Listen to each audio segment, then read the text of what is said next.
Hello বন্ধুরা, তোমাদের প্রত্যেককে স্বাগত জানাচ্ছি অজানা সত্যের আরও একটি মারাত্মক ভয়ের হরর এপিসোডে। তোমাদের সঙ্গে রয়েছি আমি রাজর্ষি।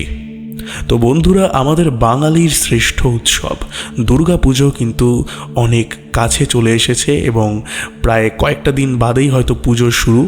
তো তেমনই যেহেতু সিজন চেঞ্জ হচ্ছে, সেই কারণে কিন্তু অনেক মানুষের ঠান্ডা জ্বর লেগে যাচ্ছে, কারণ আমিও তাদের মধ্যেই ভুক্তভোগী একজন, যার কারণে আমার গলাটা একটু হয়তো তোমাদের অন্যরকম লাগতে পারে, কিন্তু আশা করছি ঘটনায় সেটা কোনো প্রভাব ফেলবে না। আজকের যে প্রথম ঘটনাটা তোমরা শুনবে, সেই ঘটনাটা এমনই একটা ঘটনা, এই ঘটনা শুনলে তোমরা ভয় পাওয়ার পাশাপাশি কোনো না কোনো দিক থেকে একটা ভালোবাসা খুঁজে পাবে। হ্যাঁ, তবে এই ঘটনা বিষয়ে আমি বেশি কিছু বলতে চাই না। আমি চাই তোমরা এক মনে আজকে ঘটনাটাকে শুনতে থাকো। আশা করছি তোমাদের প্রত্যেকের ভালো লাগবে।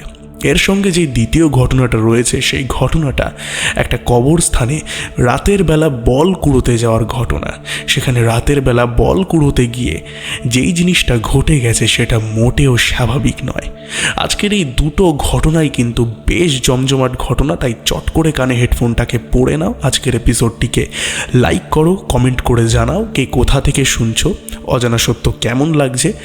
আর এই চ্যানেলে যদি তোমরা নতুন হয়ে থাকো তাহলে চ্যানেলটাকে অবশ্যই সাবস্ক্রাইব করো এবং আমাদের এই পরিবারের সঙ্গে যুক্ত হয়ে যাও। তো শুরু করছি আজকের এপিসোডের প্রথম ঘটনা।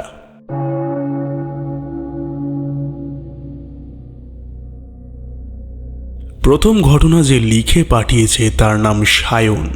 সে যেরকম করে লিখেছে আমি সেরকমভাবেই পড়ে শোনাচ্ছি।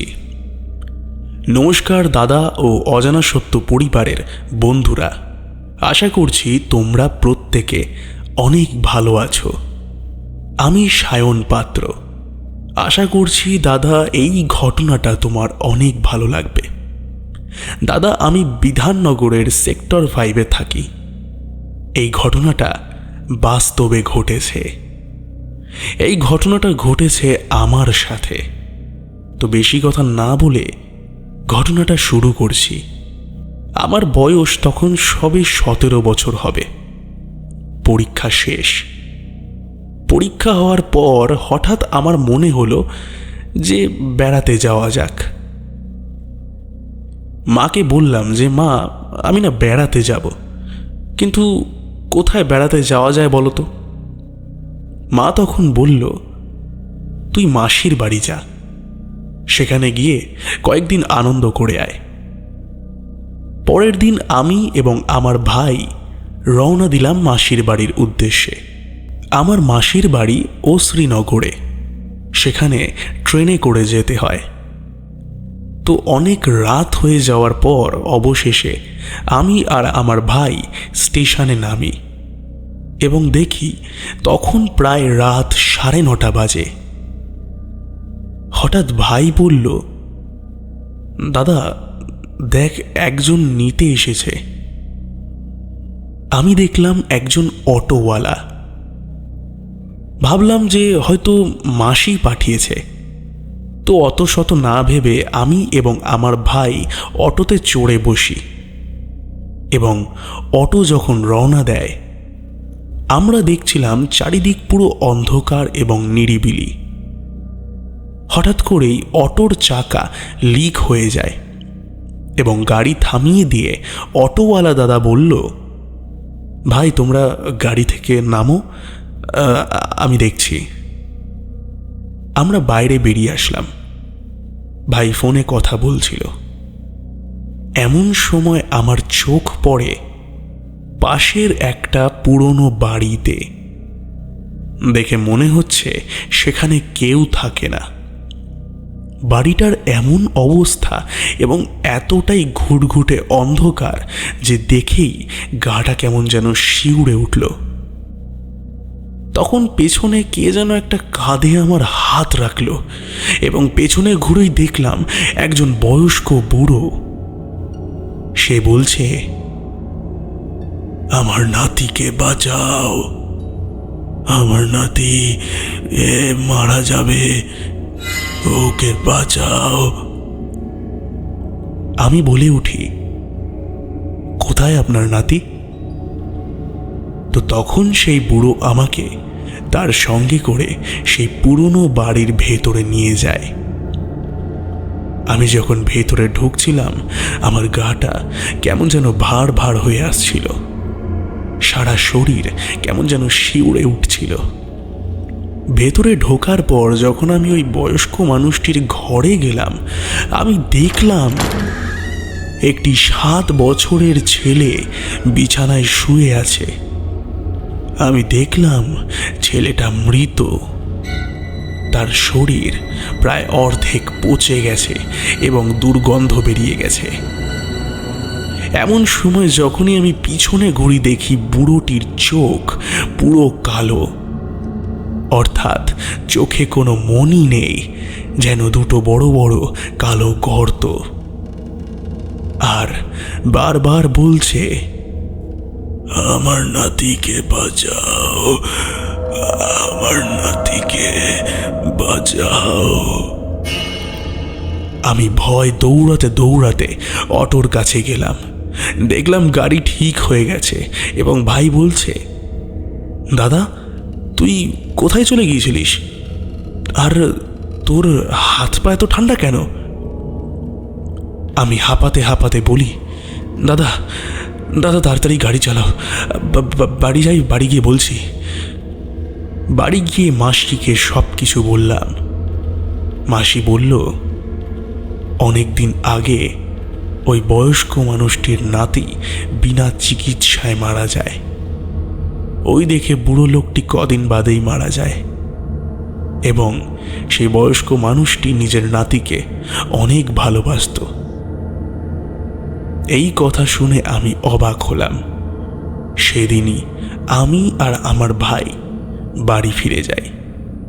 এই ছিল ঘটনা। ঘটনাটি ভালো লাগলে পড়ে শুনিও।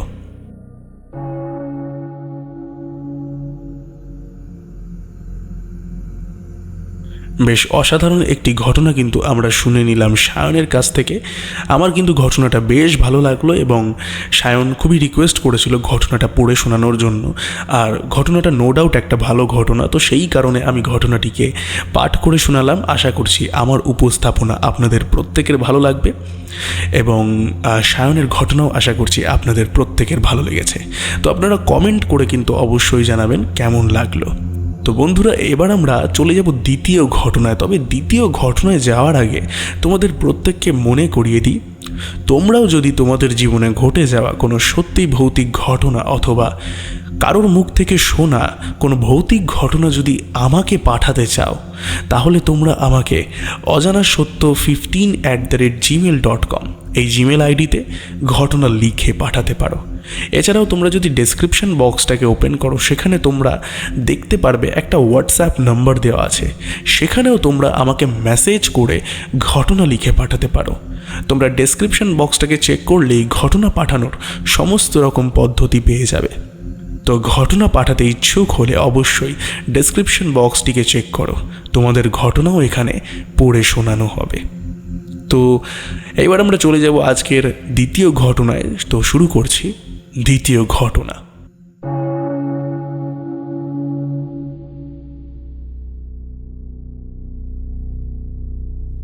নমস্কার দাদা, আমি রাতুল। আশা করছি তুমি এবং অজানা সত্যের সকল বন্ধুরা অনেক ভালো আছো এবং তোমাকে জানাই অনেক অনেক শুভেচ্ছা। এই অজানা সত্য পরিবারে ঢোকার পর আমি প্রত্যেকটা এপিসোড শুনছি এবং আমার বেশ ভালো লাগছে এবং আমি প্রত্যেক শ্রোতাদেরকে বলবো, যারা আজকে নতুন শুনছো তারা প্রত্যেকে আমাদের এই পরিবারে যুক্ত হও এবং অসাধারণ অসাধারণ ঘটনা তোমরা এখানে শুনতে পাবে রাজর্ষিদার গলায়। যাই হোক রাজর্ষিদা, আজ আমি তোমাকে আমার জীবনে ঘটে যাওয়া একটা সত্যি ভৌতিক ঘটনা বলতে চাই, যেটা ঘটেছে যখন আমি আগে আমার মামার বাড়িতে থাকতাম। আমার মামার বাড়ি একটা ছোট্ট গ্রাম। আমার বাবা অনেক আগেই মারা গেছে, সেই কারণে আমি এবং আমার মা দুজনে মামাবাড়িতেই থাকতাম এবং আমি মামাবাড়িতেই মানুষ হয়েছি। আমার মামাবাড়ির ওইখানে একটা কবরস্থান আছে এবং সেই কবরস্থানের পাশেই রয়েছে একটা বড় মাঠ, যেখানে আমি এবং আমার প্রত্যেক বন্ধু বান্ধবরা ক্রিকেট খেলতাম। তার পাশাপাশি সেখানে আরও অনেক ছেলেমেয়েরা একসঙ্গে যেত খেলাধুলা করতে। তো সেই মাঠটা একদম কবরস্থান লাগোয়া হওয়ার কারণে যখনই আমরা ক্রিকেট খেলতাম তখনই 6 মারলে বলটা কখনো কখনো কবরস্থানের ভেতরে গিয়ে পড়তো।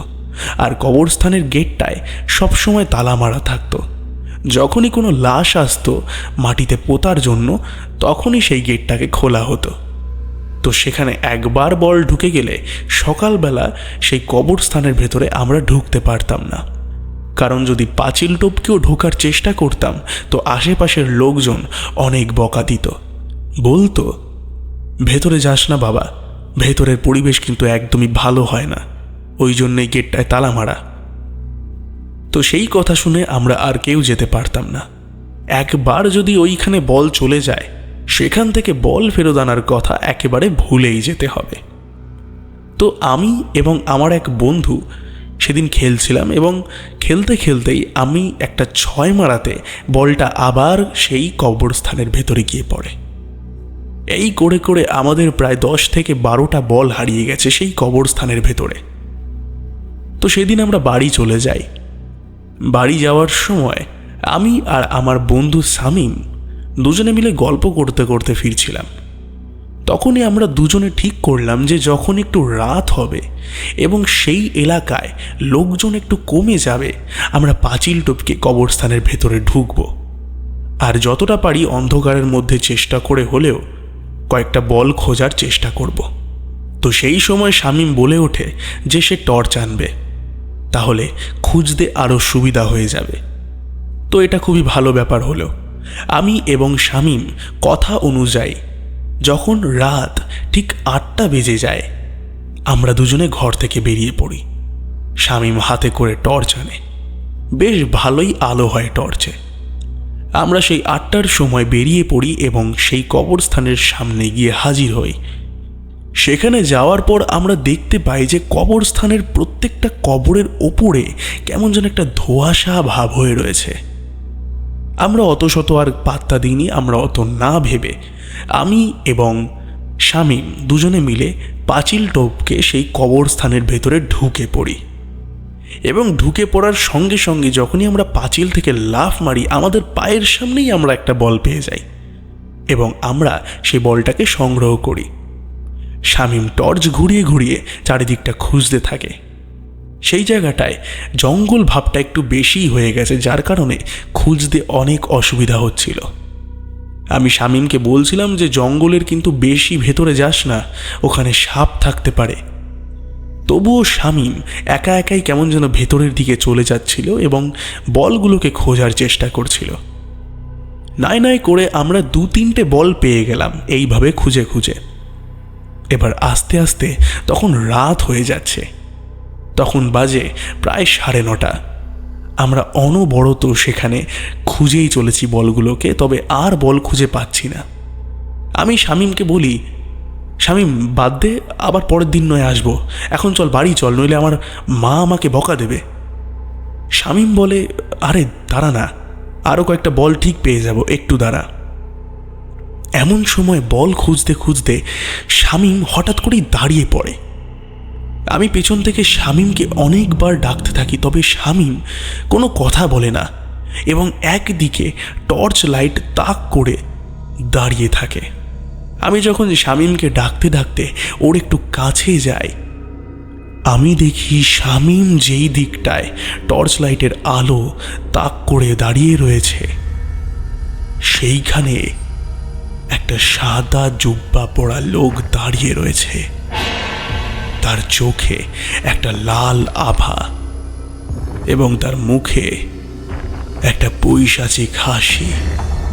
ভালো করে দেখাতে আমি লক্ষ্য করলাম লোকটা মাটি থেকে প্রায় একটু উঁচুতে ভেসে রয়েছে। আমি বিভৎস পরিমাণে ভয় পেয়ে যাই। আমি শামীমকে ধরে একটা জোরে ঝাঁকা দিই এবং শামীমের সম্বিত ফেরে। মনে হচ্ছিল সেই অবয়ব শামীমকে বশ করতে চেয়েছিল, সেই জন্য শামীম আমার কোনো কথায় উত্তর দিচ্ছিল না। শামীমের যখন সম্বিত ফেরে শামীম হঠাৎ করে বাঁচাও বাঁচাও করে চিৎকার করতে শুরু করে এবং আমরা দুজনে এক দৌড় দিই এবং আমরা যখন দৌড়াতে শুরু করি আমাদের মনে হয় যে সেই জুব্বা পরা লোকটা আমাদেরকে পেছন থেকে তাড়া করেছে, কারণ পেছন থেকে ঝোপঝাড়ের আওয়াজ আমরা পাচ্ছিলাম। যে করে হোক আমরা দৌড়ে দৌড়ে সেই পাঁচিলটাকে তাড়াতাড়ি পার করার চেষ্টা করি এবং ভুল করে বেকায়দায় আমি পাঁচিল থেকে পড়ে গিয়ে মাথায় চোট পাই এবং তারপর আমার কিচ্ছু মনে নেই। যখন আমার জ্ঞান ফেরে আমি নিজেকে নিজের ঘরেই আবিষ্কার করি। আমি দেখি শামীমের মা সেখানে উপস্থিত এবং আমার মা পাশে বসে কান্না করছে। আমার জ্ঞান ফেরার পর আমি যে আমার মাকে সব কিছু বলতে যাব তখনই শুনতে পাই শামীম আমার মাকে সব বলেছে। আমার মা আমাকে বুকে জড়িয়ে ধরে এবং তারপর আমাকে এবং শামীমকে একজন হুজুরের কাছে নিয়ে যাওয়া হয়। হুজুর আমাদেরকে পানি পড়া তেল পড়া দেয় এবং বলে রাতের বেলা ওরকম কবরস্থানে যাওয়াটা একদমই উচিত নয়, সেইখানে অনেক মানুষের আত্মা এবং প্রেত ঘুরে বেড়ায়, সেই জায়গাটায় তোমরা গিয়ে অনেক বড় বিপদের মুখে পড়তে পারতে, তবে আল্লাহ তোমাদেরকে বাঁচিয়েছে। তারপর তিনি আমাদেরকে একটা মাদুলি দেন। আমরা দুজনেই সেটাকে ধারণ করি এবং আজও সেই মাদুলি আমার হাতে বাঁধা রয়েছে। তিনি বলেছিলেন এই মাদুলি কোনো দিন খুলতে না, তো তার কথা অনুযায়ী আমরা এই মাদুলি কোনো দিনই খুলিনি। দাদা, এই ছিল ঘটনা। আশা করছি এই ঘটনাটা তোমার অনেক ভালো লাগবে। ভালো লাগলে পাঠ করে শুনিও এবং অজানা সত্যের সকল শ্রোতা বন্ধুদেরকে জানাই অনেক অনেক ধন্যবাদ আমার ঘটনাটা শোনবার জন্য। ভালো থাকবেন প্রত্যেকে। দেখা হবে আবার পরের একটি ঘটনার সাথে।